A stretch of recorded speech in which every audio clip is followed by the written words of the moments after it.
The views and opinions of this podcast are solely our own, with no direct intention to offend or upset. Brilliant. Fucking brilliant.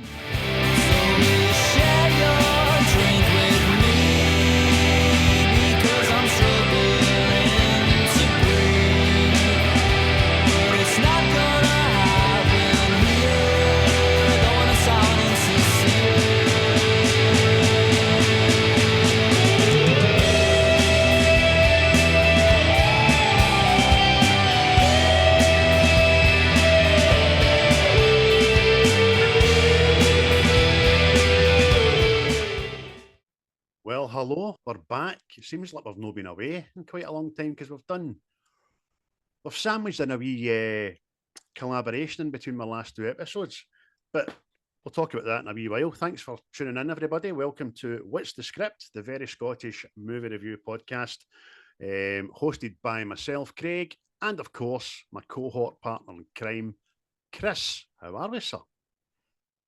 Yes, I'm fine and dandy, tickety-boo, and all that jazz. How about yourself? I'm very well, mate. Very well indeed. All the better for having another excuse to watch this movie again for the, I don't know how many times, mate. I noted it and quoted it before I put it on again. The only thing I put it on for, well, the only thing I investigated was a bit of trivia. Do you know what I mean? It's been watched to death. I've watched both versions. I watched the original, which is what I've noted this on anyway, and then the recut, the Sylvester Stallone cut, which was done in 2021, which isn't a lot different, by the way. It cuts out the robot, doesn't it? Mostly. Aye. Aye. And I found out about the robot, why the robot was there in the first place. And it kind of made me think and go, well, I take that back now. But anyway, folks, listen, again, thank you for tuning in. You can find us on all the usual platforms: Twitter, Facebook, Instagram, YouTube, Spotify, Buzzsprout, Amazon Music, Apple Podcasts, Deezer, and all those good places where you might get your podcast from. A quick update on the socials. Facebook group is now sitting at 289 people. Thank you very much to all of them. The YouTube is on the brink. 299 subscribers. Bastards. Oh, it's teetering. Maybe it's went to 300 in the last 24 hours. I don't know. And Chris is now sitting at north of 1,800 followers on the X or / Twitter. But I can't see exact number now because it only just says 1.8 for the outside looking in. You'd be able to see the exact number, but it's over 1,800 anyway. Shout outs and mentions to our cohorts at Seismic Cinema, the Diabolical Boys, and of course, we're now best of friends, the Wreckfast Club, who we had such a laugh with on the last collaboration, mate. It was good fun, wasn't it? Aye. It was fun times, and it's opened my eyes to things in Armageddon that I've just totally overlooked. Like, why did they have guns? Mate, I don't know. That was me as well. I was enlightened when Mossy hut out with that, because they came on and right for the get-go says they were a bit was intimidated because we were meant to be the movie podcast. I was like, what fucking hell? And they came up and found out more stuff than us. But that was a pleasure, boys. We look forward to appearing on your channel in the not too distant future. We already know the film that we're probably going to do, and if you want to know what that is, go back and listen to it. Drop us a like, a follow, and get the Wreckfast Boys followed as well as the Seismic and Diabolical guys as well. So, as always, Chris, at this point, at the start of the podcast, we like to catch up and we like to know what each other's been watching or listening to, or in general, what the fuck you've been up to. But what have you been watching? Anything good? Anything bad? Anything new? I would say they're good, but there's very few and far between what I was watching. I've been a kind of busy man this week trying to survive, because I went out Friday to somebody's party and started back working the Saturday. And I remember getting in the house at 1:15 in the morning, so you can You can imagine what the shift was like. Oh, can. Aye. Just walking about like that guy on fucking Omaha Beach looking for his arm. Fucking, what's happening here? I pick ones up and trying them on. That's no me. Oh, that's black, that one. No, that's no me. But my recent watches, they were smashing anyway. We've got the Gangs of New York, just tremendous film. Doesn't matter how many times you 100%. watch it, No. superb. And the Lincoln Lawyer with Matthew McConaughey, which is also smashing. So Aye. Classic, that man. that was the two I watched. In between Trying Not to Die. Trying not to die. Well, that is fucking not a lot for you, so you have been a busy boy. Really have been a busy boy. You're laughing at. You see that? Oh, you're such a busy boy. Walking about looking for a missing arm and using my other one to pull my plonker to Goofy. Again, a direct reference to the last collaboration with the Wreckfast crew. Get it, listen to it. Like I said to you last night, I seen Species. And what was the other one before that? From Dusk Till Dawn. Before I seen the Goofy movie, know what I mean? But she got me there like the Express A train. Bing, bam, boom. A river of ejaculate I had never fathomed. Now I know what those poor villagers of Pompeii felt like. It's Paul Rudd that gets me all the time. Just I know, mate, you can't hold yourself. But fucking just say that. Great, man. But enough of what I watched, mate. What were you into? What ocular delights were you into? Oh, lots and lots of stuff. As you know, I was away for the weekend there with my sons to Caravan in Dunoon and Hunter's Quay. It was absolutely brilliant. Just three boys of a certain age sitting around eating, watching telly in their scants. Do you know what I mean? In the caravan, not outside the caravan. It was great, man. But I've watched a lot, mate. I've watched another Matthew McConaughey cracker, The Free State of Jones, which I've seen before. Thoroughly enjoyed that. Armageddon, of course. I watched Beetlejuice again. Spies in Disguise. The boys love that. Absolutely brilliant. It's an animation. People out there, if you've not seen it, it's great. Will Smith, Tom Holland, and Mandelson is a baddie. Like him. Fucking like him. I like his voice. The Gift. Watched that. I struggle to remember what the fuck it was, but I watched it. The Gift. I don't know. The Walking Dead, Dead City, which is the Maggie Negan spin-off, which was the last one I had to watch, and that was fantastic. Wrath of the Titans, great wee movie. The Towering Inferno, which of course, as you done, and as I think everybody does, was followed closely after by Poseidon. But the 2006 one. Obviously Rocky 4. Cobra, because I went into a wee sly mode. And then I was feeling a bit daft and silly and wanting to laugh, and I watched Police Academy 1 and 2. And I put on the Facebook group page that we talk a lot about quoting movies throughout life, right? And we've talked about it hundreds of times, haven't we? But until I watched Police Academy 1 again, I never realised that that's top of my tree. I've written in that, I quote that. Oh, holy shit. And all that. Hey, I got to go now. I've written, man. You better move that now, mister. Fucking just so good. So that was me, mate. Quite a lot. Quite diverse. We've switched places there. I mean, Aye. I mean, all this talk of the Rings of Power was out there, and I nearly started watching the Lord of the Rings again. But I seen something that's in the Rings of Power season 2, and it sent me into hysterics, and I had to walk. I mean, I don't know if anybody knows about it, but orcs now have families, and they're forced to go to war. Oh, Jesus. It's like I says, mate, what they keep doing it to the bad guys. Let the bad guys be bad. But no. I know. They're bad because they're told to be bad. Oh, oh, oh, superb. It is, isn't it? Superb. Crocodiles are born to fucking eat mammals, right? I can just imagine them trying to rewrite that. Do you know what I mean? It's why can we not just have baddies that are evil? Fucking. Oh, I know mate, they'll probably try and put in that wee thing that orcs are different for Orokai. You know what I mean? But aye, behave. aye, mate, I will send you the video that I seen on Twitter. Oh, please don't. Is It's Please fucking don't. hilarious, hilarious. Oh, if it's Mate, funny, I'll watch it. remember the orcs are. Remember in the films they came out the grun in Mhm. sacks and they were already fully grown. Oh, that was the Urukai, wasn't it? Aye, but even still, there's a wee bambino orc.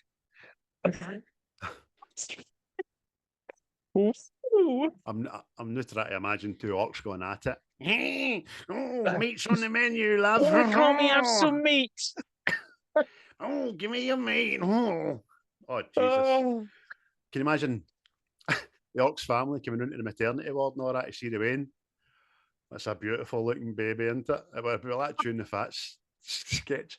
Oh, what an ugly bastard there, baby, that's. Oh. Wait, funny you should mention that. I was talking about that the other day. Oh, Well, another Lord of the Rings segue, shall we call it? I see Ian McKellen was asked to reprise his role as Gandalf in the new movie, Hunt for Gollum, isn't it? aye, yep, aye. I don't know if he'll be up to it, but we'll see. Because he's Is that, looking is that old. going to be Because a standalone? Or is it going to be another trilogy? I don't I know. think.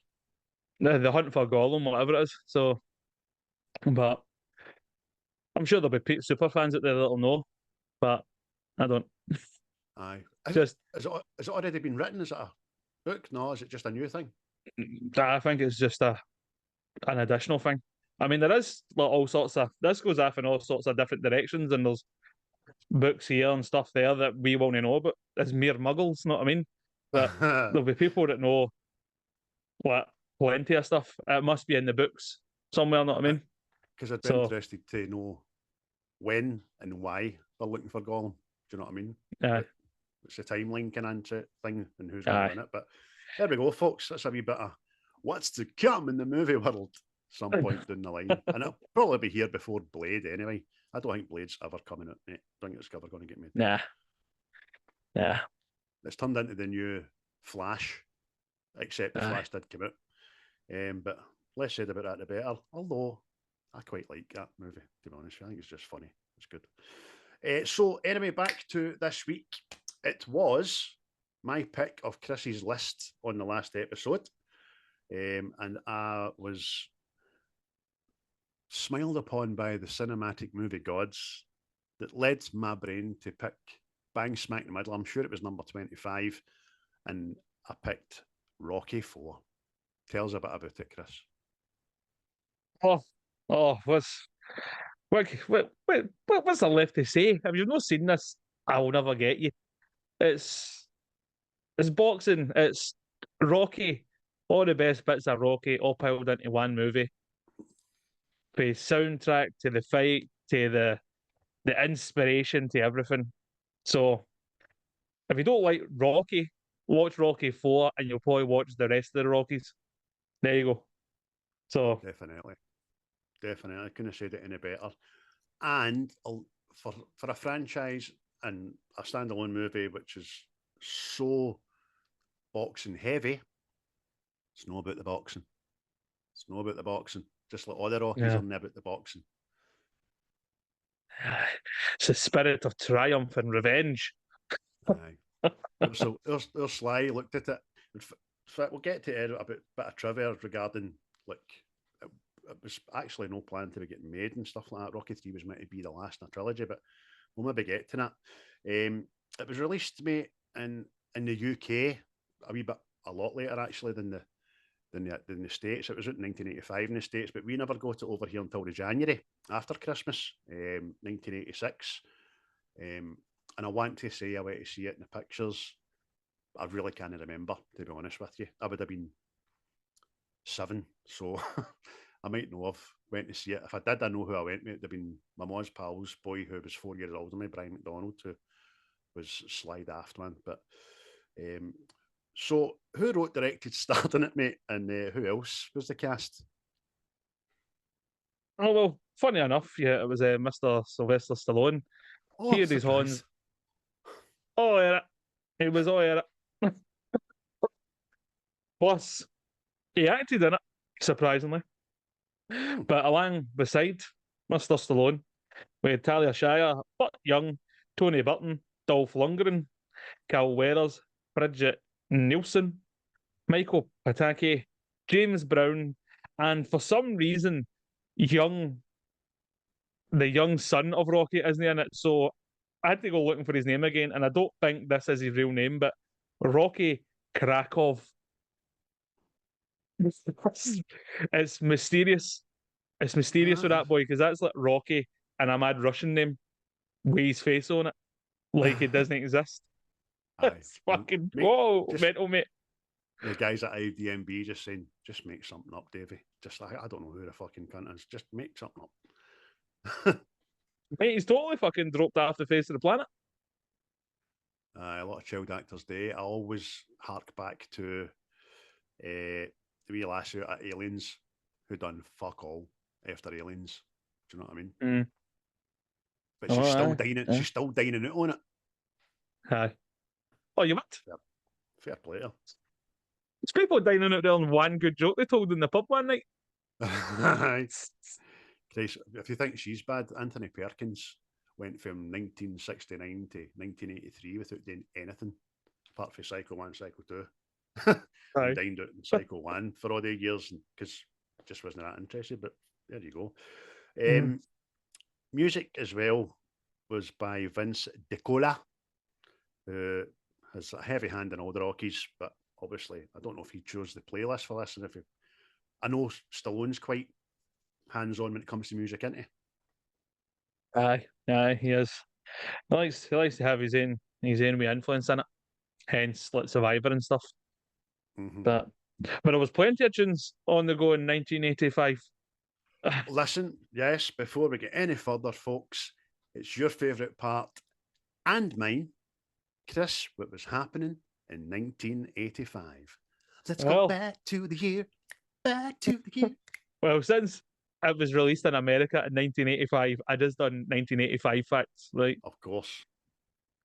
So, in 1985, US drug agent Kiki Camarena is kidnapped and murdered by the Mexican cartel, kicking off a whole spate of fucking carry on in Mexico, shall I say. Oh dear. And that was the first time America started going, right here, enough of you fucking...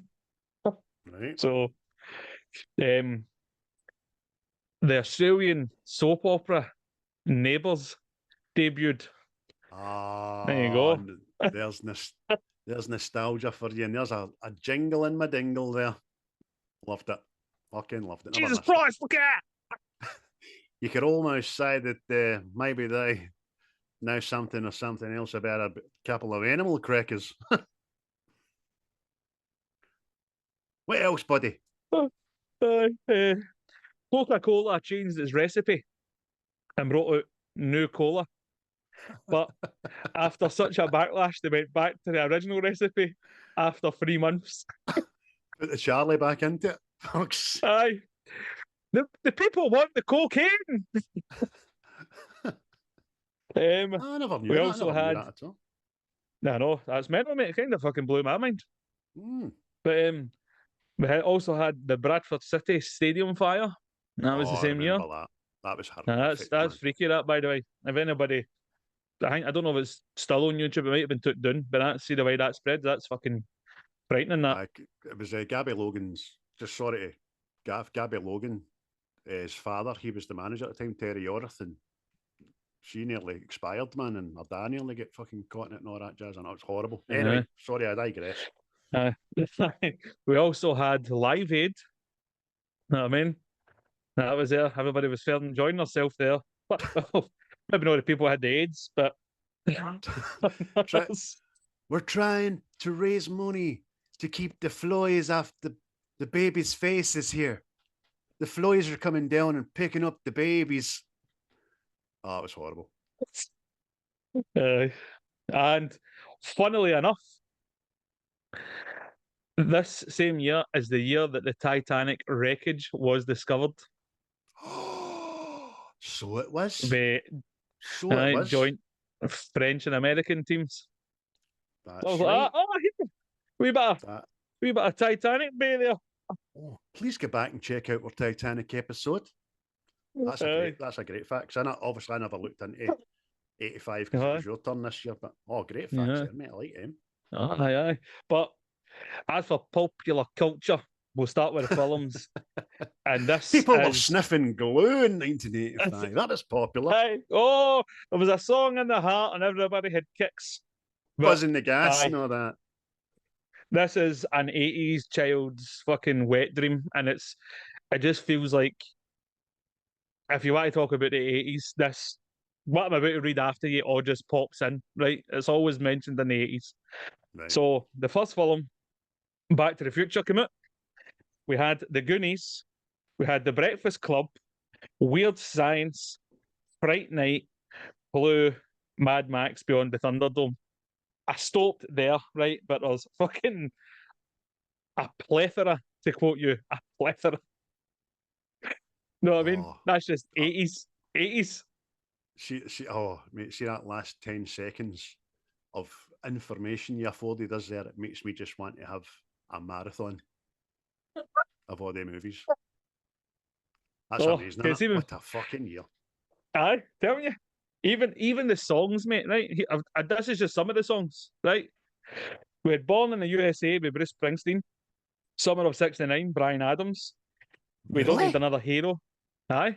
I didn't know it was that early. Oh, there you go. There you go. We Don't Need Another Hero by Tina Turner, obviously. Mm-hmm. Raspberry Beret by Prince. Don't One you, of our favourites. Simple Minds. Aye. We Built This City by Starship. Take On Me by Aha. Wake Me Up Before You Go by Wham. And Like a Virgin by Madonna. Jesus. I now want to proceed my marathon with a wee disco. What a playlist that is, by the way.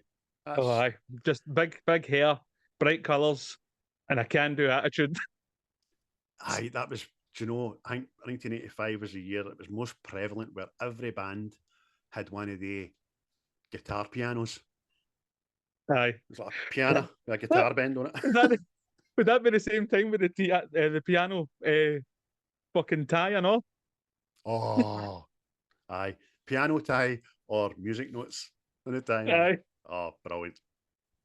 What a time to be alive, mate. But I didn't know I was born. Didn't fucking know I was born. And as for famous deaths, here we go. I know. So just say them right. Big Rock Hudson, he left us. Ricky Nielsen left us. Aye. he likes his gentleman, you see. No, that's a bad thing. There's a good movie about it, actually. I'd suggest people watch it. Oh, sorry, mate. On you go. Aye. I also Ricky Nielsen left us. He was a singer. Was it Hello Mary Lou, Goodbye Heart? You'll know it. Oh, okay. He sang that song. Aye. Anybody doesn't know it, go listen to Ricky Nielsen there. Fucking broaden your horizons there, you see. We also lost Orson Welles, Yul Brynner, and Diane Fossey. Yul Brynner? That's halfway. Fucking hell, man. Diane Fossey's had a way to study the gorillas. Find that film, Gorillas in the Mist. Aye. What happened to her? Did the gorillas kill her, or did she just go missing? I can't remember. I've seen the film, and all, because Sigourney Weaver's in the film. That's the only reason I know the name. Aye. But big Yul Brynner, he left us, I know. Big magnificent bastard that he was. That couldn't have been long after he'd done Westworld. I'd like to say Westworld possibly was done early 80s, maybe late 70s, but another smashing film, which, of course, they try to make into a series. First series I thought was great, and it just kind of tailed off. But mate, my heart's filled with nostalgic love and brilliant information. Thank you for that Aye. deep dive I into couldn't fucking believe 85. it. See, when I was reading that, I was going, bastards, bastards. Dad, you never told me about these things. How could you know I'd get into my mother's bedroom sooner?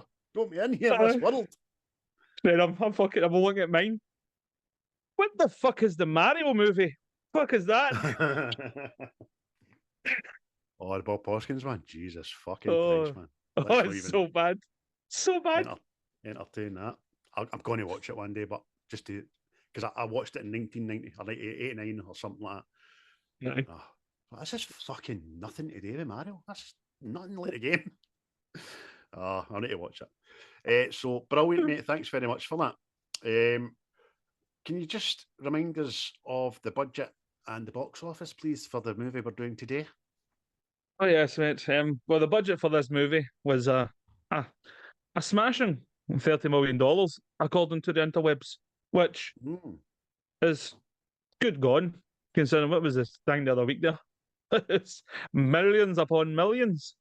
Oh, and worldwide, again, according to the internet, it brought in 300.5 million. So that's a hefty chunk of change it brought in there. Which was, and I think maybe still is, the highest grossing in the franchise with regards to the budget. Apparently, it was the most successful grossing sports movie for 24 years until The Blind Side came out. Which I've never heard of. I don't know if it's that one about the American football player. See with Sandra Bullock. Nah, it's off my radar. I'll not watch it because apparently that boy's family didn't get any money for the film and all that. So I don't know if it's been remedied. So we'll see. It better be. Listen, people in studios, I know you're all watching, like everybody else. What's the script? Because we can be found anywhere, as we spent a whole fucking series telling you. Pay the woman.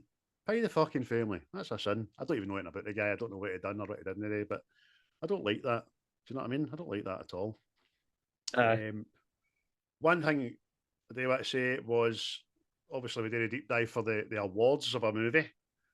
And this movie received some prestigious awards. Didn't want an Oscar, but didn't want an Oscar. It had its Oscar. Rocky Man. That's enough for me. This movie got a Golden Raspberry, Marshall Trophy, the Golden Screen Award, and the Golden Trailer Award. So 4 titans of the awards world there. Yes. Plus, if it's correct, it also won 5 Razzies. I mean, worst actor for Stallone, worst supporting actress for fucking Bridget. Imagine upstaging Talia Shire, for fuck's sake. Worst director for Stallone, worst newcomer for Bridget, and worst score for a film, which I would just like to call bullshit. I would just like to call severe, grand amounts of bullshit. Aye. Now, don't get me wrong, right? Your Razzie watch, I don't look at the Razzies anymore because I know you like doing the Razzies, but that is horrible. And listen, I put that against what you've just informed us with the movies and the songs that came out. A lot of those songs were the scores for the movies that you mentioned, do you know what I mean? And they're all fantastic. But to say this was the worst, but the anthem is Hearts and Fire in it for this movie because it's done twice, obviously.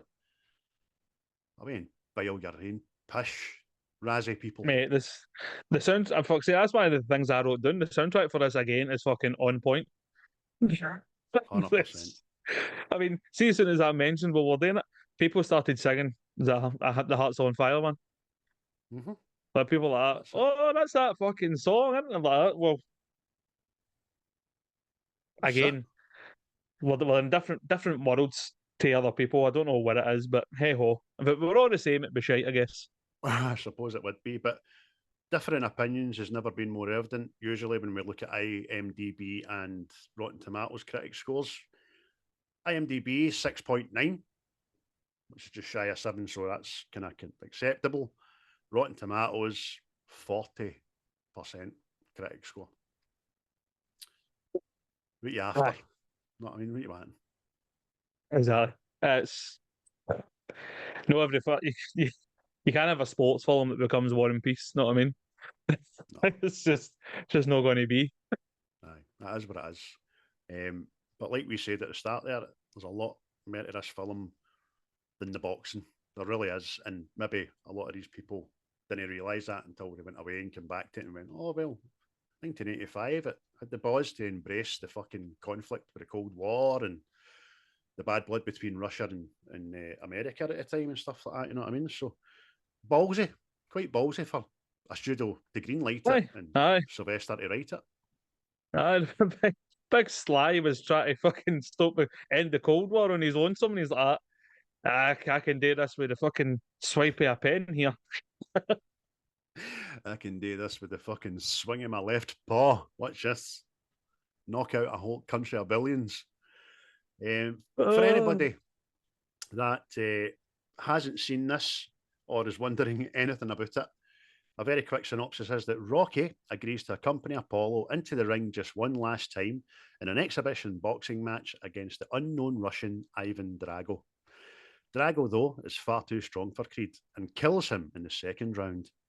Rocky blames himself and is determined to defeat Drago. With the help of Duke and Paulie, he travels to Russia to take on Drago in the final match. Aye, and oh, does he? Does he sort it? No, I think he does. So, well, you just said it, mate. He ended the Cold War with that left swing. Aye, one haymaker at a time. Aye, exactly. Now, apparently, this film could have went on for another hour and 10, 15 minutes or something like that. Aye. But Sly cut it to come into about 1 hour 31 minutes, I think the movie was in its entirety.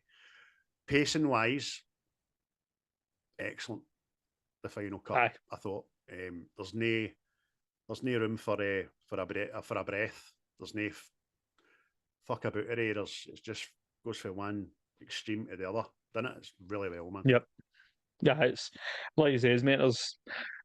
I wouldn't go as far as to say non-stop, but what has to happen to follow the story happens, and it happens quick. You know what I mean? They trimmed the fat right off it, shall we say? You know what I mean? It's a lean piece of beef. But That is a lean piece of beef. aye. But like I said before, mate, I think it's got all the best parts of all the previous Rocky films. Like there's a revenge story in it. You know what I mean? You've got a villain that you're supposed to fucking hate. There's obviously the triumph of overcoming all the obstacles and all this. So it was, aye. Even Rocky falling out with his missus. So the greatest love story on film for a time, to be honest with you. And even they have their fucking. She used the cheek to fall out with him. Just Talia Shire, man. I'd have fell out with her for fucking breeding. You know what I mean? Morning. You talking to? Fucking. Aye, you say trimmed the fat and all that. I mean, the original writing for this was meant to incorporate Clubber Lang again for Rocky 3, apparently. I don't know in what context it was meant to do it, but aye, that was quickly decided against. I think Mr. T kind of says no. I think he says no. I've had my bum kicked. You know what I mean? I'm all right. But see, we talked about the soundtrack to this movie as well. I think the reason it works so well, I mean, every time you hear a song for this movie, you know exactly what part of the film it is. And that's because, which, even though I knew it was heavy, it still astounded me. 32%, 31.9% to be more precise, of this movie is montages. Fuck me, a third of the film. But it's no overdone. Aye. See, this is what I was going to I was going to ask you this. Like, was this supposed to be the final one? Because there is the montage where it's showing you all what's the song? There's no easy way out, Mm-hmm. and it's showing you the previous 3 films and different clips and all that, and you're going, oh, is this the big fucking hurrah sort of thing? You know what I mean? I watched a few old interviews and read a couple of old articles. Didn't do quite the deep dive, but in the space of 2 months after Rocky 3, Sylvester Stallone said categorically to, I can't remember the chat show host, doesn't matter, Rocky 3 was the final one. He says, no, his actual words were, no, you've got to stop it somewhere. And I think that's a good way to stop it. Within 2 months, Rocky 4 was getting written. And again, I think he wanted that to be the last one again, because he said, I don't know where we can really go for here. But then it bled into... I should have stopped. Well, fucking, we know that, man, because Rocky 5 was... It explains what he tried to do with Rocky 5, and I can understand what he tried to do, but it just wasn't done very well. He just wanted, he says, I went from the rags to riches story to right up to Rocky 4, which was you can bring 2 countries together through sport kind of thing, and you know what I mean, good people can triumph. And then he said they wanted to highlight the dangers of sport in general, about how you can have it all and it can just all go away and stuff like that. And just, I know we're not here to talk about Rocky 5, we know that, but it was such a fucking letdown, man. It really was. It really was. Might be on a list. However, when he brought Rocky Balboa out many years later, I love that movie. That's great. Aye. I done it right. Plus, you get one of the best fucking speeches ever, know what I mean? Oh.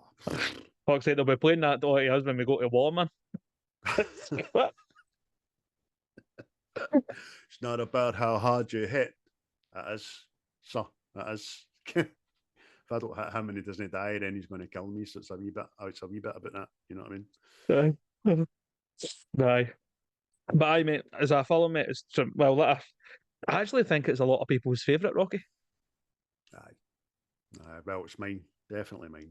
The reason it's on my list, it was on your list, obviously, it was on mine as well. I had to score it off. I know we've done Rocky 3, which is fabulous as well, because there's a lot going on in that, as we've already covered. But this movie, again, I just had the game and everything for a Nintendo. Do you know what I mean? Brilliant. Aye. Well, mate, like we done Rocky 3 last time. Well, Rocky 3 is my favourite one, because you get more Apollo Creed. Know what I mean? But I can definitely see that. Aye. But we used to play a game on the PlayStation called Fight Night, I think it was, and it was all about boxing. And I used to make Rocky and fucking Drago and Apollo and all that and put them in it. You're like, oh, yeah, fucking dancer. I remember being a wee boy, and obviously us guys as children are very easily influenced. You watch a karate movie, you want to go out and fucking high kick things. we're but chop simple planks with your creatures. hands. Aye, boxing's the same. Superhero stuff, you're flying about. And this one wanted to make you get into boxing. I wanted to get into boxing. My dad was all for it. My mum wouldn't allow it. No chance. No, my boy. We're just innocent men. We're just normal men. Brilliant. If you know, you know. Aye, that's it. Well, so you mentioned Carl Weathers, mate, who we love. We've had on this podcast quite a lot. Who you've physically touched in the flesh. Aye. Shook his hand. Before he left. They called me a gentleman. I nearly fucking creamed in my pants. Oh, brilliant. Oh, he let me raise a fist towards him and he done the same to me, and I was like, oh. I'm sorry, big man. Aye, fucking sad loss to the movie world, and by all accounts, a fucking decent human being. However, Dolph Lundgren, I don't think found him a decent human being while filming. Dolph Lundgren and Carl Weathers really didn't get along and get into an altercation.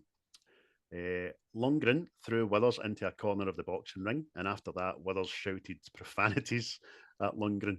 while leaving the ring and announced that he was calling his agent and quitting the movie. It was only after Sly forced the two actors to reconcile did the movie continue, and the event caused a 4-day work stoppage while Weathers was talked back into the part, and Longren agreed to tone down his aggressiveness. There you are. Well, he was asked to play a Russian. I mean, aye, but aye, he is. Aye, he's quite is. See me, you see that I mean, that obviously sticks in a lot of people's seeds. I think that again, anybody that's not seen this, Drago kills Apollo, right? And I think this is what lends to this film as well. Like after Rocky 3, yeah, you like Apollo now, know what I mean? He's like, oh, he's one of the family and all that. And then this big bastard goes and beats him up. You're all right, you. Aye. Aye. I mean, if it was Star Trek, he'd be wearing a red jumper, know what I mean? Like that. No, they always get killed, the red jumpers, cunts. Ensigns. Hey, Ensign, how you doing? Don't know how long I'm here for. Maybe 2 minutes, maybe 2 hours, but I'm dying. That's fucking on the cards.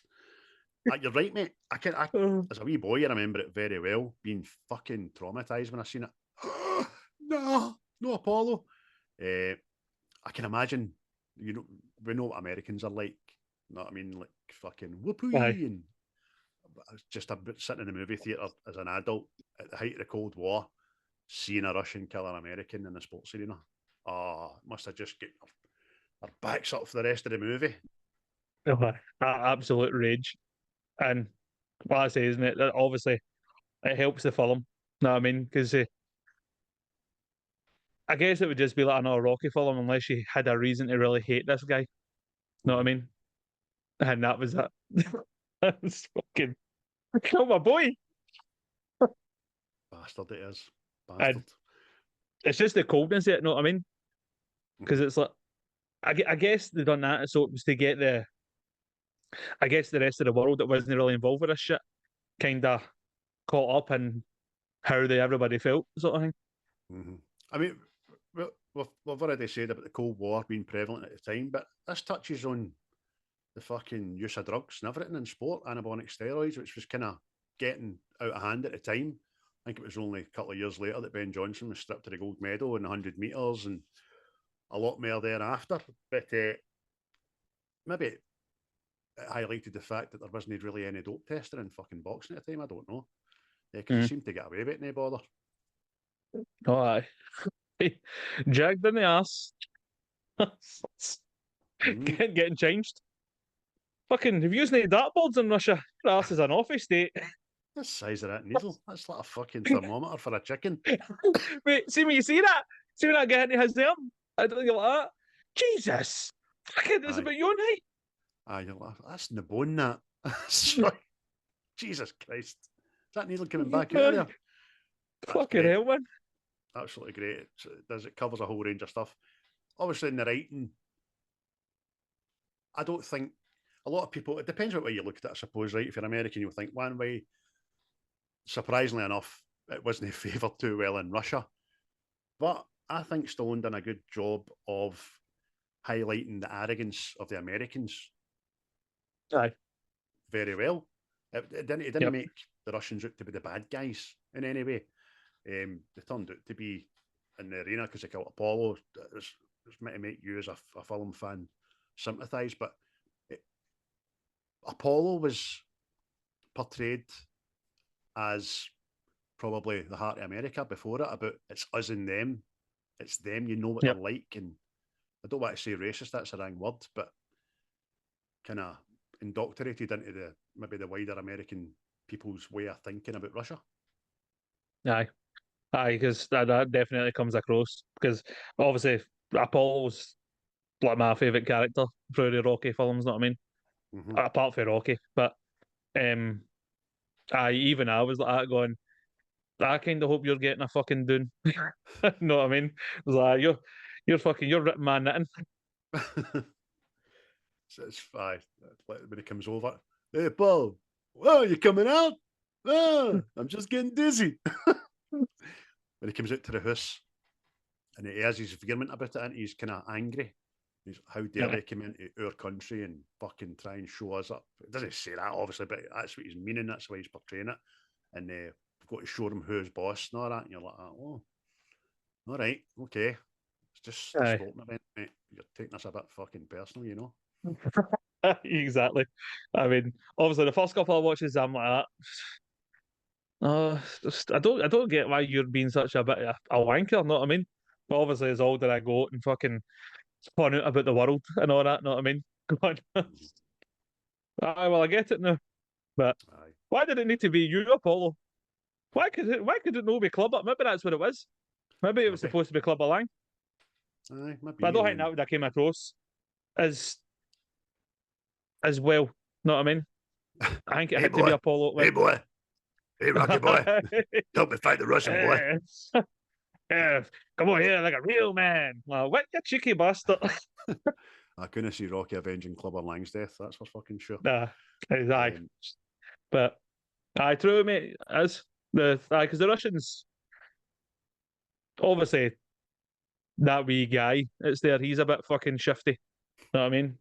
But for the most part, the Russians kind of wanted to just take part, sort of thing.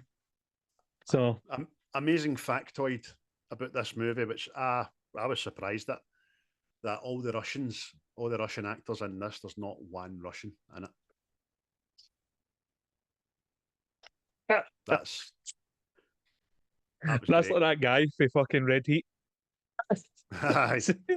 See Red Heat? I'm like, I didn't know there was a Russian actor. And you see him in another film and he's talking, you cheeky bastard. Aye. So there you go. I mean, even Bridget Nielsen, she's Swedish. No, Danish. And Dolph Longren's Swedish. Or it's the either way about, I can't really remember. And the wee guy who's the consulate, as you say, the loudmouth, kind of, why you disrespect us? Just so Russian, but he's an American guy. So, aye, bravo, that's off, mate. Aye, that's off. I thought everybody was Russian. But when I was reading about this at all, they used Wyoming to double up as the wilderness of Russia. So if anybody from Wyoming is listening, where you live resembles a desolate deadland in Russia. That's nice, isn't it? That's nice. Oh, it looked cold, didn't it, mate? It looked fucking freezing. Chilly Baltic. Oh. Chilly Willy the penguin. But in saying that, I could see myself living there, just sitting in the middle of nowhere, just rotting one day with a blanket on me, just looking at the white plains. Just, it's good to have land. I knew you were going to say that, but I thought you might have changed the last bit to snow. It's good to have snow. Well, shout out to a friend of the podcast, Big Drew in Canada. I'm sure he was looking at that thinking it looked like a holiday in the sun. Aye, probably. Oh, you know what I mean? Fucking aye! Shout out to the Drew man there. But aye, I did look cold. But see, that's what I kind of like about this and all. But one of my favourite things in the film is the training montage. And it was showing you like Dolph's one, it was all the modern tech and fucking sci-fi alien, fucking the next athlete. And then Rocky's was the horrible gritness, toughness, and see just the two comparisons, the contrast to them. I thought it was brilliant, man. Aye, totally amazing. See, when I was younger, I don't think it registered the fact that everything and that Rocky asked for everything.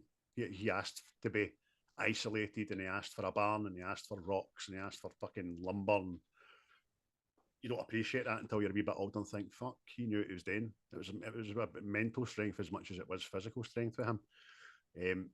Did you read the bit about the facts about the training stuff and the Russian training stuff? No. Apparently, some of that training stuff wasn't afforded to mainstream public or centres or anything for another 20 years. It was that far advanced. They were all prototypes. They were all kind of inventions that had been greenlit, and some of the things were another 20 years before they were seen. You're like, fucking hell, man.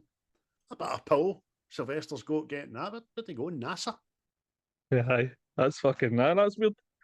Because I just thought it was because there's a bit, see when they switch the machine zone and all the dials go up, and then that wee, there's like a wee garage opens and it's just flashing lights, and I'm going, is that day?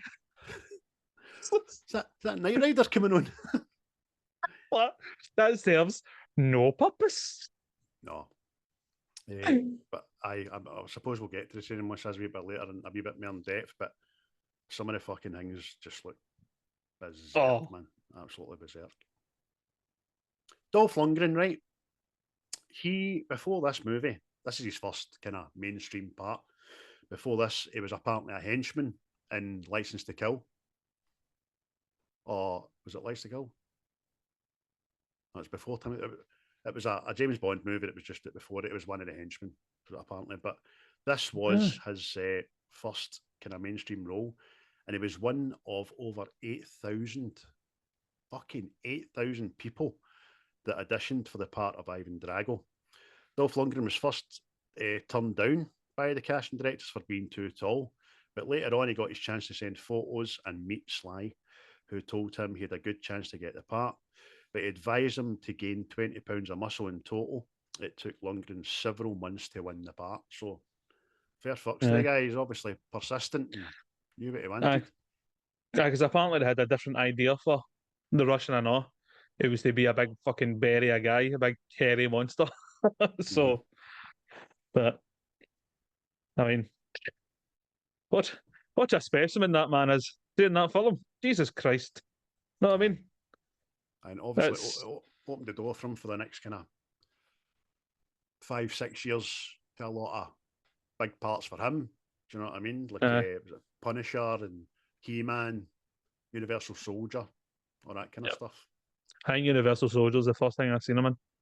And then backtracked, you know what I mean? Because unlike some of you guys, you said Chuck Norris is your action men and all that. I had Van Damme and Steven Seagal. Quite funny. Enter the Dragon, right? Now the bit Bruce Lee fights Chuck Norris. Aye. Have you seen it? They put the music to it, and it's Careless Whisper. It fucking does make a difference, doesn't it? You seen the man in order put the cat in it? Aye.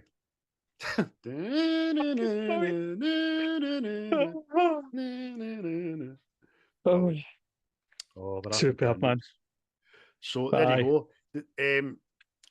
You've probably read and probably wrote this down as well, but tell us about the obviously Sylvester Stallone wanted it to be as real as possible and instructed Longren that they were going to be hitting each other for real, didn't they? Right, see this wee factoid here. It is probably as oversaid as that lassie that was decapitated by a speedboat when Christmas time comes round. You know the amount of times I have heard this factoid? But if you don't know, I don't know how you don't know, but obviously during the filming of this, Big Dolph punched Sly that hard, his heart rattled off his ribcage and was hospitalised for 9 days. So it's now you know. Tell people what you have learned here today. I mean, as Chris alluded to, we've kind of been hearing this for years and years. It's no a secret, but if you've no too privy with the story of the film, then it might be an interesting fact for you. I hope it is.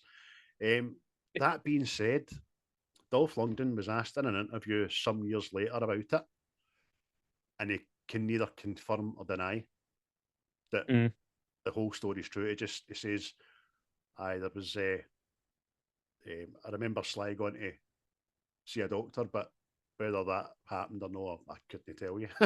All right. Have you seen Sly today? If he dies, he dies.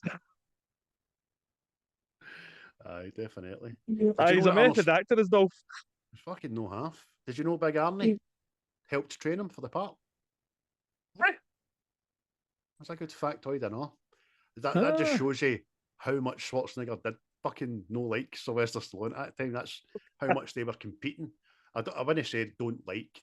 I would say the two as we've said in many reviews beforehand, the two of them were vying for the position to be the ultimate kind of action hero in that era of the 80s and 90s. So I will train you.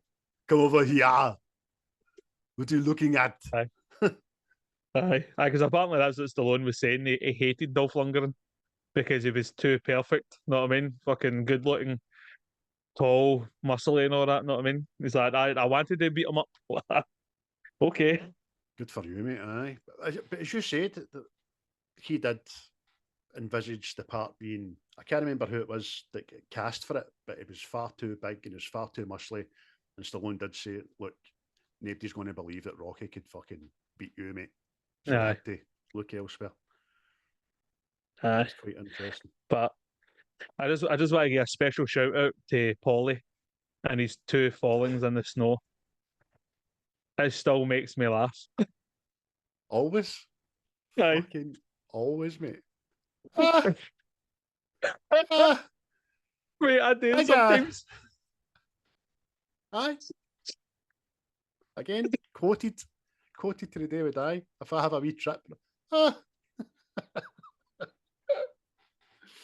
Oh, it's great.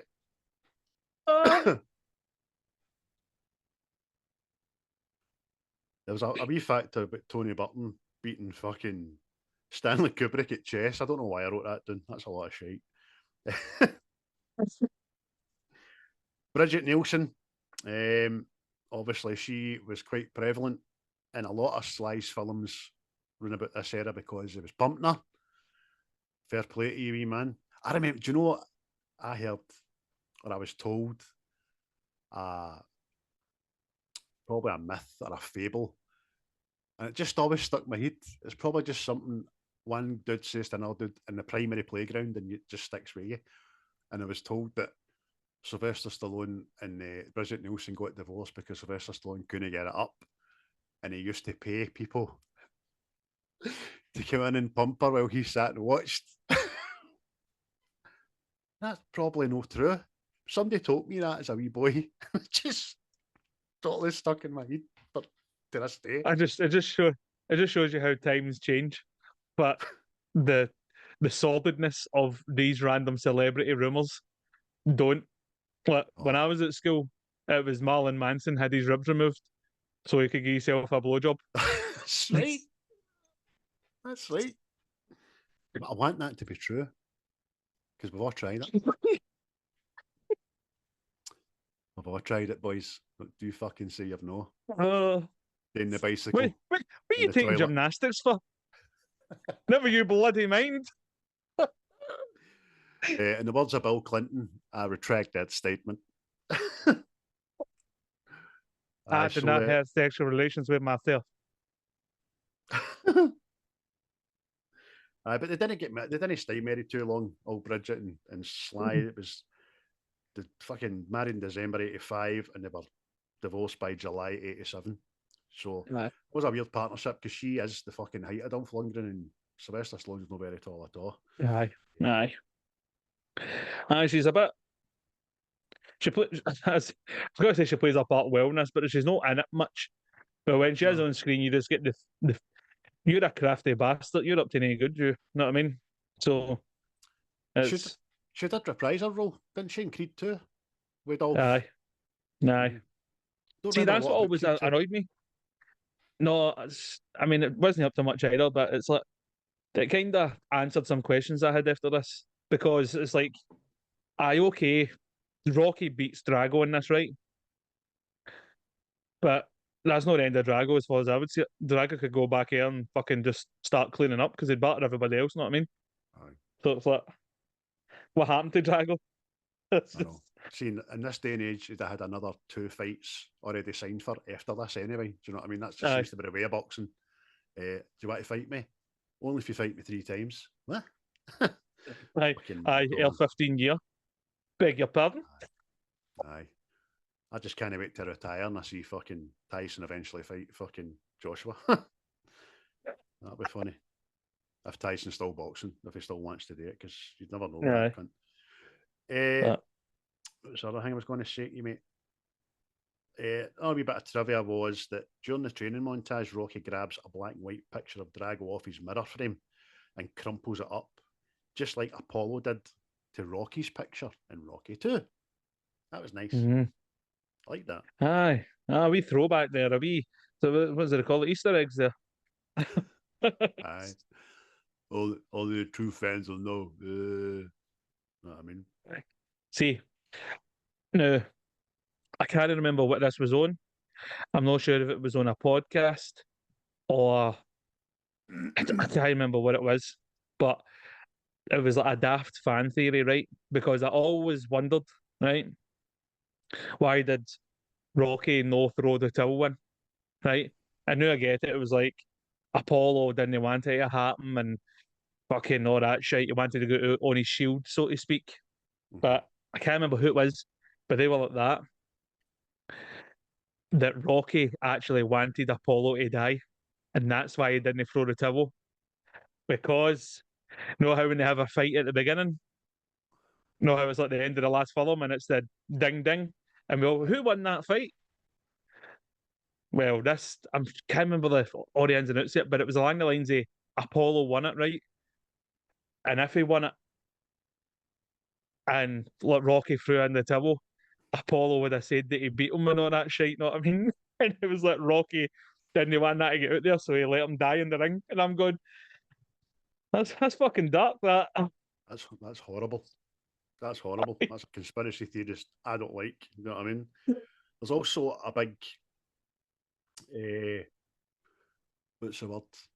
A big unanswered question about the belt, about the World Championship belt and who actually holds it and all that kind of stuff. And it's prevalent in this film for some reason, because we know Rocky puts the belt on Apollo's fucking coffin, and then I think it was rewrote into the story just at the last minute that it wasn't a sanctioned boxing match under the heavyweight boxing whatever, because they weren't licensed it. Aye. Aye. But it's fucking it's not even it's not the only kind of fan theory conspiracy thing that's kind of connected to this film. No. Because for anybody that doesn't know, right, see the next film, it's they've obviously changed the actor that plays Rocky's son in it to Stallone's real son, right? And he's a considerable age older than him. So it's like, and I thought this was darker on me, but I was like, but if that's true, that's fucking dark. Apparently, what they were saying was, see, after this fight, Rocky, Paulie, his wife, the trainer, didn't get to leave Russia for years and were held as like political prisoners. And you know how Rocky, he's got the injuries and he can't fight professionally when he gets back to America. Apparently, that was because of the torture methods the USSR were doing. I know how he comes back and he's skint. Apparently, they used up all the wealth to try and buy the way back to America. And I was like, oh, Jesus, that's dark. Aye. I don't know who said that, but whoever it was must have been watching Rambo 3 at the same time. Or Rambo 2, was it? Rambo 3, aye. That was another Russian-American thing fought in Afghanistan, which was just nuts. That's wild, isn't it? Fucking cunts just have got too much time but it was because obviously the boy's age, because the boy has aged, what, we'll say fucking 3-4 years, and the time it takes him to come back for Russia. Know what I mean? It's like easy. But I always found that between 4 and 5, I always wondered at what point during Rocky's most important match in his history at the end of Rocky 4 did either him or Adrian decide to put the family savings into a wrong investment. You know what I mean? Fuck that happened. So by the time they fucking touched down, cunts were like repossessing the mansion, weren't they? You know what I mean? Aye. That escalated quickly. Aye. It's just because again, what I say is that mad theory. It was because of all that shit. Know what I mean? How the fuck? How was their money man so fucking out of touch and all that? And they come back and they need to punt everything. They're back into know what I mean? Aye. Plus, I think they were saying like she wants to get back and Rocky's talking to the people. They're in like a mad fucking shitey air hangar, know what I mean? And it's like, would you know come through the airport like everybody else were? So it was like a hostage exchange, know what I mean? I was like, That was the consulate handing them it's... back to America. But aye, funny man. What was your favourite scenes in it, mate? I was just going to say the same to you because we've actually talked in depth about the whole film without specific scenes in it. It was quite good. I enjoyed that.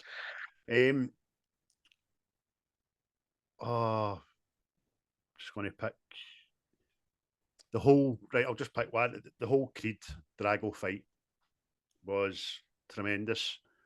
Obviously, ends tragically, but from it just goes for Apollo seeing the newsreel to Apollo visiting Rocky to the press conference to fight night. And fight night's a fucking spectacle. And it was done at the MGM Grand. Aye. And it was done superbly. Stallone says as well that all the costumes that everybody, the dancers and the jugglers and the band and all that had, they weren't even part of the design. They just found them in, like, was it Paramount or whatever studios that done this, had them at hand and they just flung them on these dancers and all that. And it said it looked fucking tremendous. The way a lot of people didn't register when Apollo comes down, there's a big iron bull behind him, and that's Drago's name, the Siberian Bull.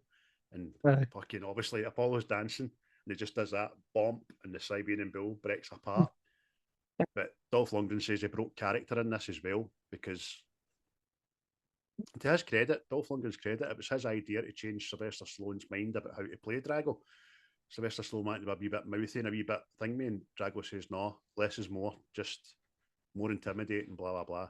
But he says he broke character because he'd never been to the MGM Grand before, and he came up, that's brilliant, isn't it, the way he comes up for the floor and just looks about, and he says, you see one of the scenes, and I looked for it, and he did see it, he goes, like that, do you know what I mean? And that was, he says, I couldn't help it, I just had to go, fuck me, this is amazing. Aye. So that whole spectacle was great. James Brown, obviously. Aye. Living in America. Did you read what James Brown said about this, playing this part in this film? Hey, the man! Here! Unbelievable words for James Brown. But Have you ever seen that video? He's been jailed and he's just getting asked questions, and every so often he just goes, get up off of that thing! That's brilliant.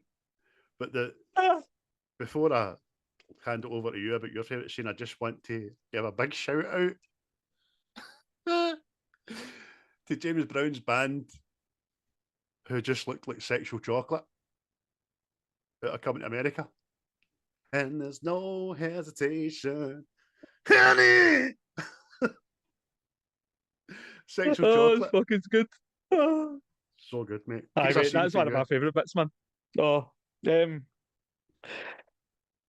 I've already said the Rocky training montage. You said that, but I'll say the end fight, because the end fight is just fucking epic. You know what I mean? Just see if real boxing was like that, everybody would watch it. Everybody. You know what I mean? It was just because even how there's prosthetics for the swollen eyes and the cuts and all that, even they were better than obviously the way back to the first Rocky. You know what I mean? He'd like Play-Doh wrapped around his nut and all that. That's right. It was just, aye. There's a whole, and then it's like, oh, the way it's just but because apparently see that the fight itself had its own script, had a 30-page script for just the fight at the end. What did that say? Left, right, left. Aye. It ties into the fact that to shoot the final fight was over 3 weeks. Aye. Mate, it's just... the twos were absolutely were exhausted because we were there for like 10, 12 hours a day for over 3 weeks, man. Aye. It paid off, man, because it's superb, man, because you get wrapped up in it and all. Because the way it kicks off, it goes back to the Apollo fight that Drago can't be beat and he's fucking leather and Rocky, and you're going, oh no, man. No the boy. And then Because that gives you one of your bits. See, one of my favourite lines in it as well. Obviously, Rocky's getting a down, and then he punches Drago and cuts him, and it's like fucking he is human, he's a man and all that, and it's when the wee trainer's like, he's not a machine, he's a man. I'm like, fucking right he is.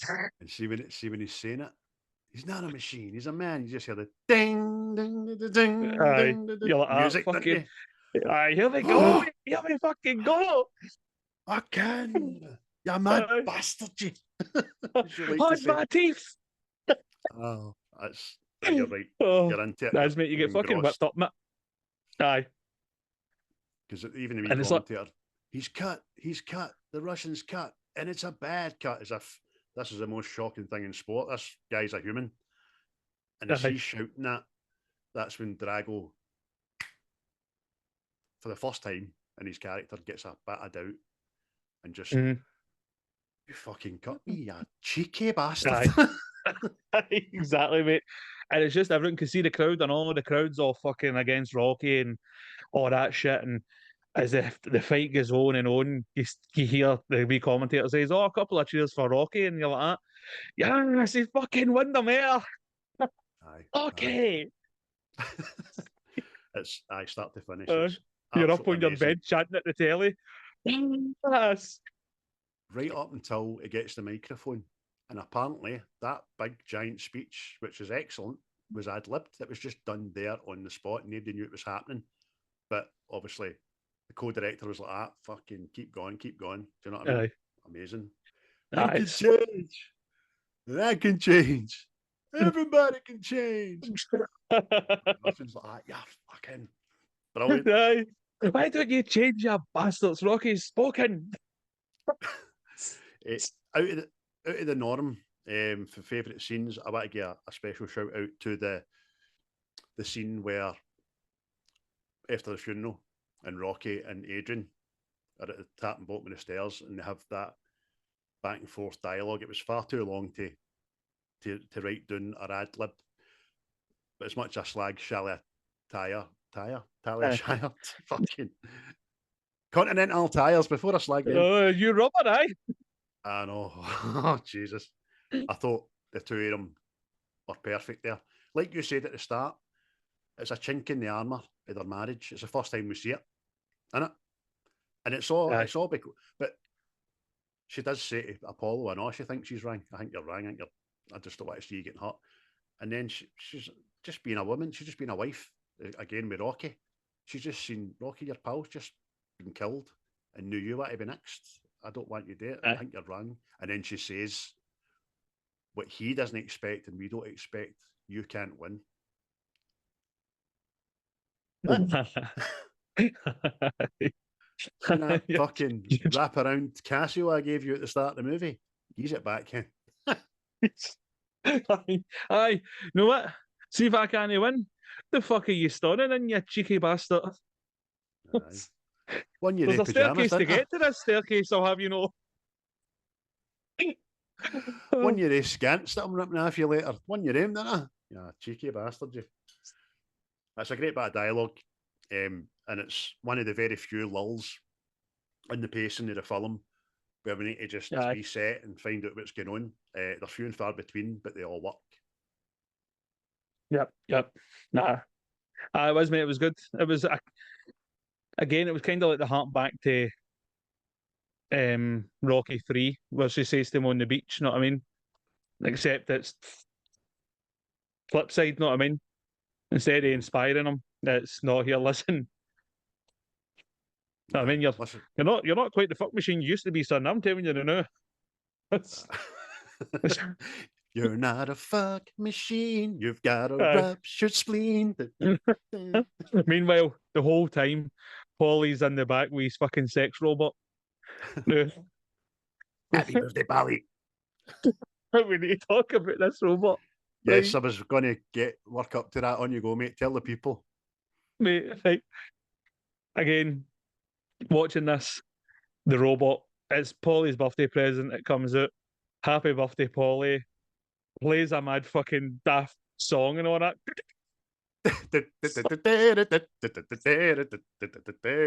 And it's just dancing and I'm like, what the fuck is this? But saying this, I found out what the real reason for it was, and it's a good purpose. And turns out that this robot was created by a guy to help children with autism, and one of Sly's boys had autism. Well, it was his boy when it had autism, Aye. and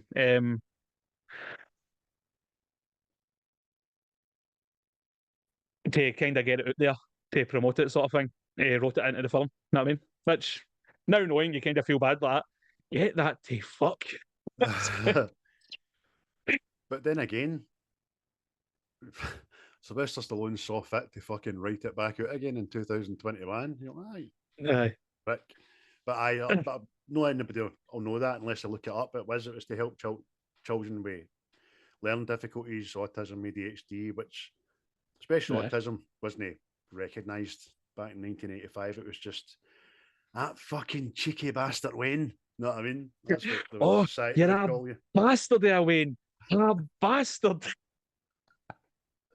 that two Chewing the Fat references in the one episode we've done? Jesus Christ. And here's another again, mate. Another wee favourite bit of the movie you love. Oh, well, but I think we covered my favourites, mate, because see just the whole Apollo's fucking entrance. It's a thing I look forward to, just for the pure spectacle of it. Know what I mean? I had actually ordered the fucking, see the hat he's wearing, to wear it now. But Amazon next day delivery, fucking wink wink. You know what I mean? It's not here. So know what will happen? It'll probably appear the day or the morrow, and I'll have a fucking hat that doesn't it? Aye. I remember I was going to use that for. That was a good day. That. Well, you can obviously take a photo, send me it. I can stick it on the socials when you do get it, mate, before you send it back to the bastards. Nice. And I'll just say, see the training montage. I think it's just, also think it was Sly kind of showing off, going, look what I can do. See when he's on his shoulders and fucking Ben lifting his body up the way and all that, you're going, aye, you're not bad at that. But can you finish a family-sized bag of Rebels yourself?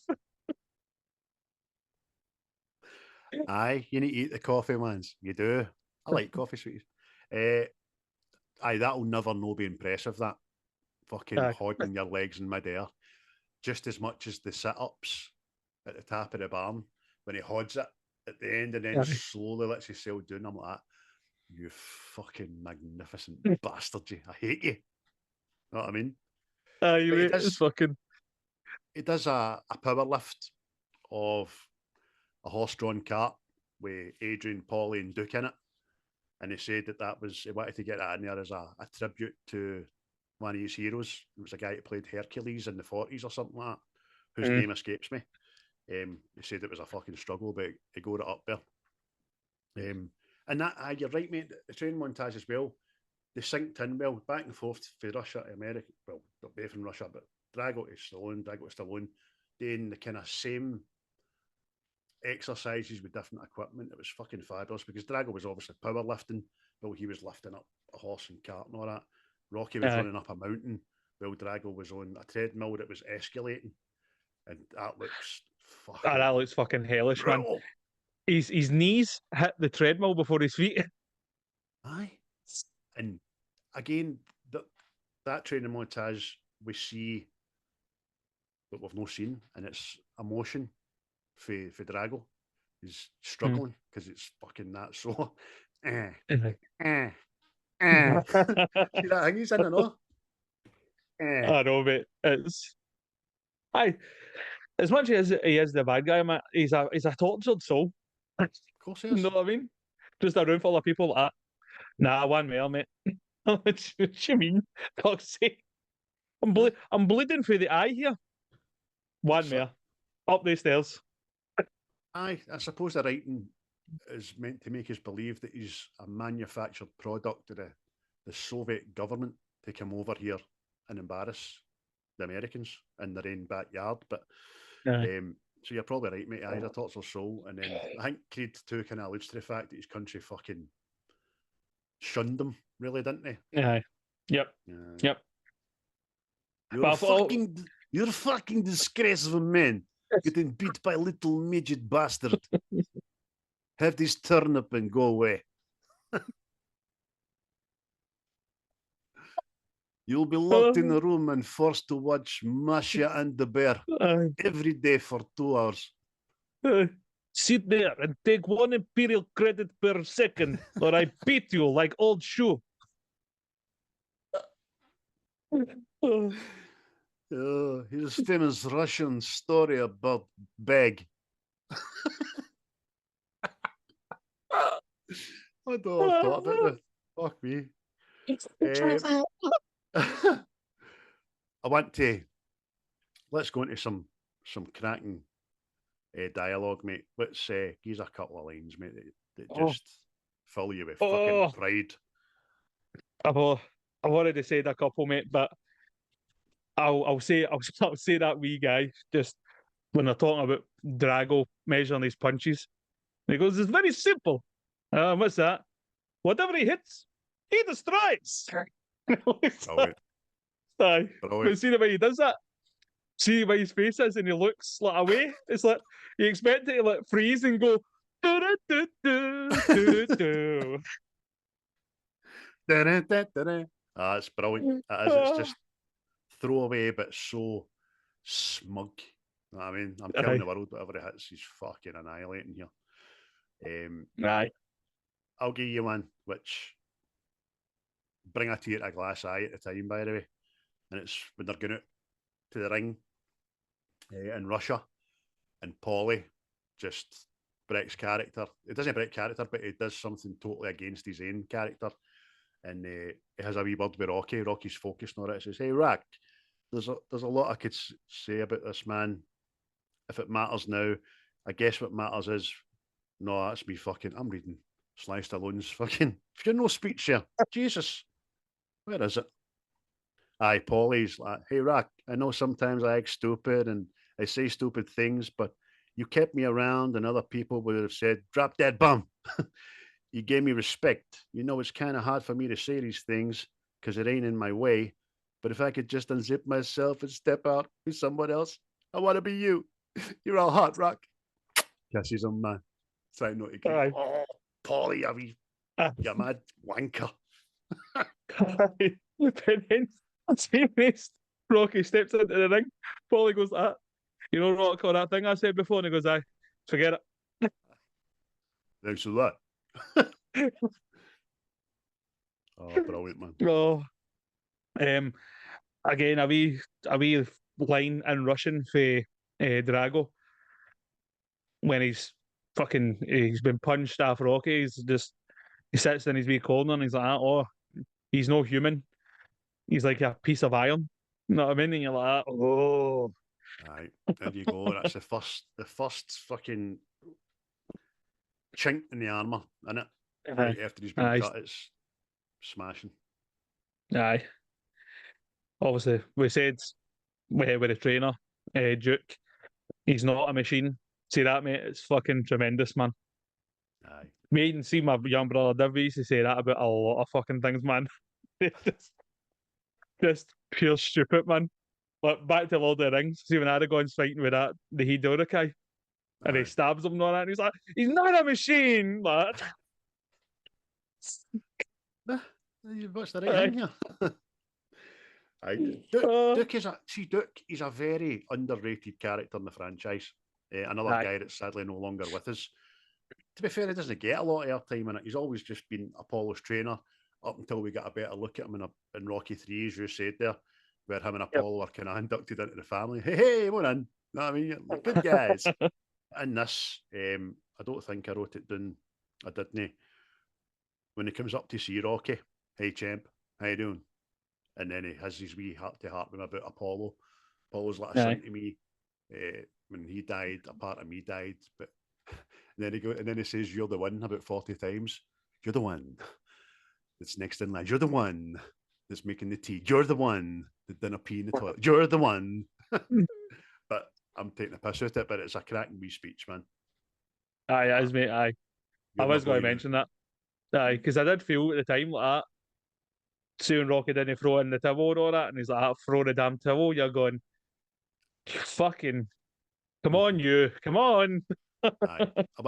I want to come back to you on that. I've got a wee bit of a question to ask you about that anyway. But Aye. aye, any other But I lines? like his Mate? character and all, because even when they're in the fights and all that, and he has to go in and break it up, he's like, see when he throws the sponge on the cunt, and they're like, "You doing, you cheeky bastard?" And he's like, "There you go, Rocky, son." Supposed to be an exhibition. Brilliant, man. Any other lines, mate? Oh, this if he dies, he dies. It's fucking use it for so many. I've said it so many times. It's fucking unbelievable. It's, it's just Aye. people lying drunk at house parties. If he dies, he dies. Your brother, all right? How? He's on that couch. He's no fucking getting up. If he dies, he dies. even in the before the first round, even bells off, man. It's I must break you. Just Aye. I must break you. He's like, mate, he's a fucking. I don't know if it's because you kind of look at him and you could go, you could be the Terminator or not. So just the way he plays this character. Aye. I'm looking at my background now and looking at him. He's just the two of them, by the way, but they're just specimens, aren't they? Just specimens, man. I would like to take Oh, shiny, shiny. You and your shiny shorts. But Rab Corbett, Rab the crab, Rab way the crabs, is it? Aye, they're great, absolutely brilliant. The question I'm going to ask you now. Rocky didn't throw in the towel. Do you think it gets off a bit lightly with it? Or do you think there was a lot more to be filmed about it and it was just cut out? I would like to think there was a lot. Aye. I don't know if I've maybe seen it in another 5 films, the person getting slapped at a funeral. I'm convinced myself I've seen this, his wife slapping him at a funeral, but I know I've not. I just think there should be a bit better backlash on that. Aye, that was kind of the same. Because I suppose what you're kind of. Well, but see when I watched it today, because I did think about it, because I'd already wrote it down like you, why there wasn't a backlash.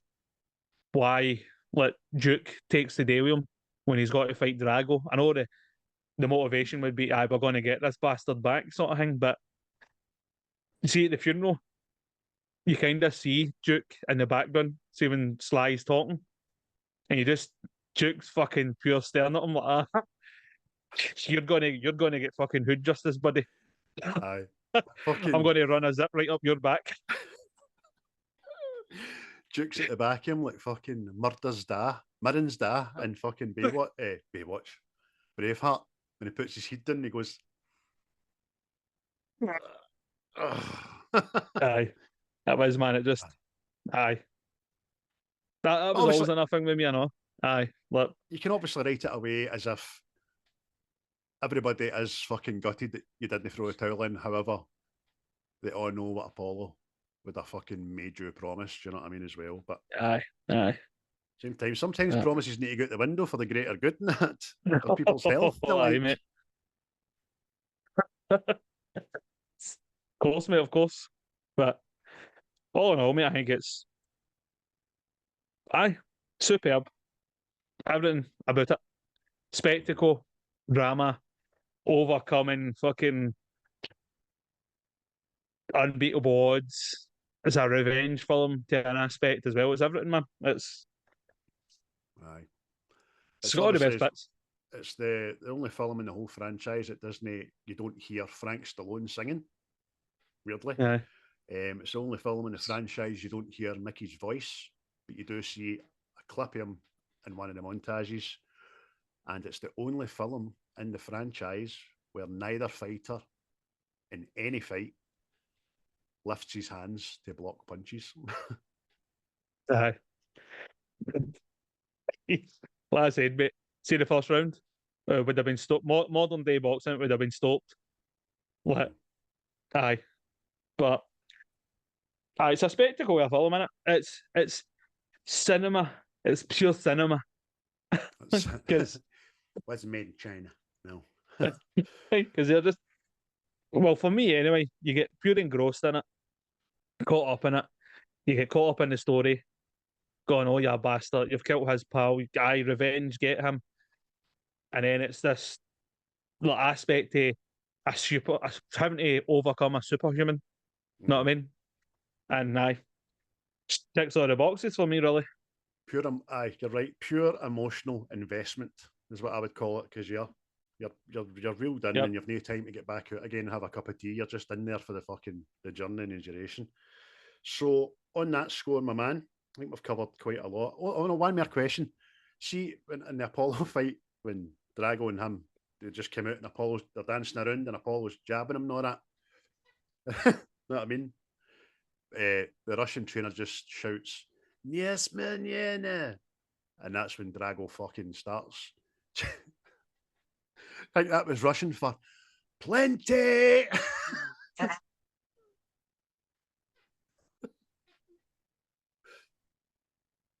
That's plenty. No, it's quite well that. Drago, the streetlights are on your mouth shouting on you. I've got you in the second tier, son. Don't let me down. We've got 15 turnips and many rubles on this. Come on. Aye. As man, brilliant. All I say is it's people's favourite Rocky. So, and I've heard that man a couple of times. So it just shows how good it is. Well thought of. Aye, as I say, like you love 3 as well, and it's just pips 4 for you, and I'm kind of the same with 4, just pipping 3. They're just so good. I've got a wee night off a night before I get the boys tomorrow. I might actually just start from the beginning again and give them all a year. And there's worse ways to spend their evening, isn't there? Oh, of course. What do you get out of 10, my man? Oh, you just put me to that question there. Oh,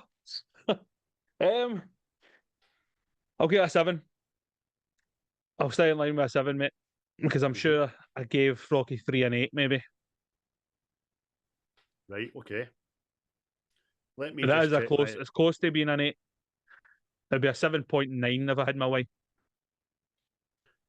I'll just double check what I had on IMDb there, and it's a 10 for me. And it's not because it's going to. It's not because it won all the Oscars or anything like that. It's just it's fucking a perfect movie for me just to. It is.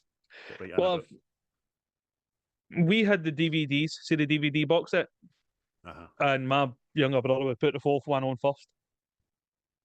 So, and then it would go 4, 1, 2, 3, and then we maybe watch 5. We maybe forget it didn't happen. See, between 2 and 3, there's such a time hop, isn't there? There isn't in the real world, but it's just like we always allude to in a lot of films that we do. Old America, old New York, old Philadelphia, and all that looks fucking desolate as fuck, man. And then all of a sudden, boom, Nike, shiny things. Do you know what I mean? It's no dark, it's just shot differently. But anyway, we digress. So a 7 for Chris and a 10 out of 10 for me, which is purely a selfish score on my part, sorry. There we go, folks. That was Rocky 4, 1985, written, directed and starring Sly Stallone, who was pumping Bridget Nielsen.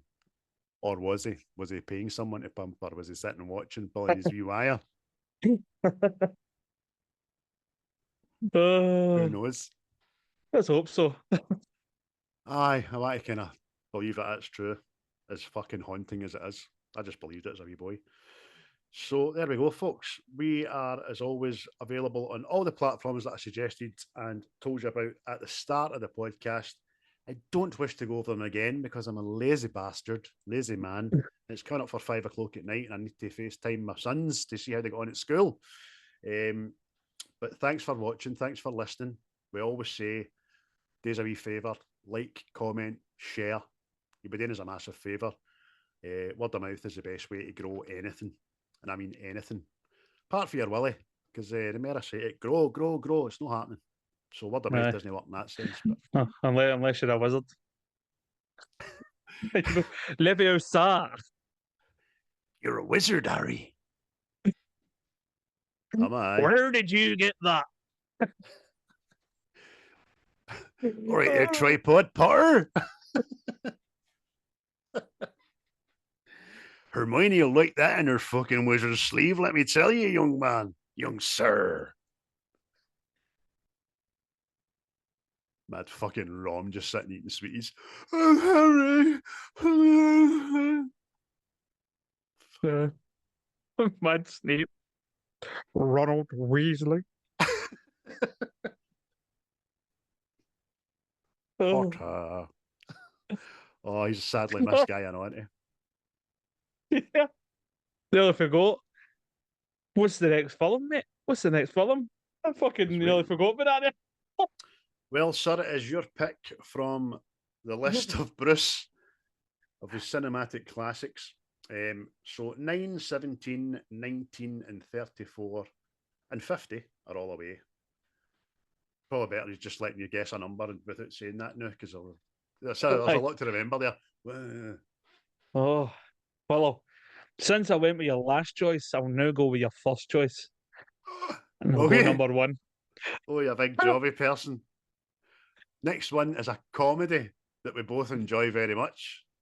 Having spoke to one another. It's We're the Millers. Yes. Andy Serkis and Jennifer Aniston, to name but a couple of the cast. A funny fucking film that I don't think got or gets the recognition that it truly deserves. I definitely doesn't. I'll need to score that off my own list. Thought you might. I thought you might. But a bit of tactical pick me for Chris the last couple of times there, 50 and 1. I thought I was being flagged on bang smack the bullseye at 25, but I'll have a wee think about it next week. But I'm happy to say the two just keep coming up with bangers so far. So good. So, got to like it. You've got to like it. So there you go, folks. This is Wednesday. This will be dropping Friday, which means nothing by the time you listen to it, because it will be Friday.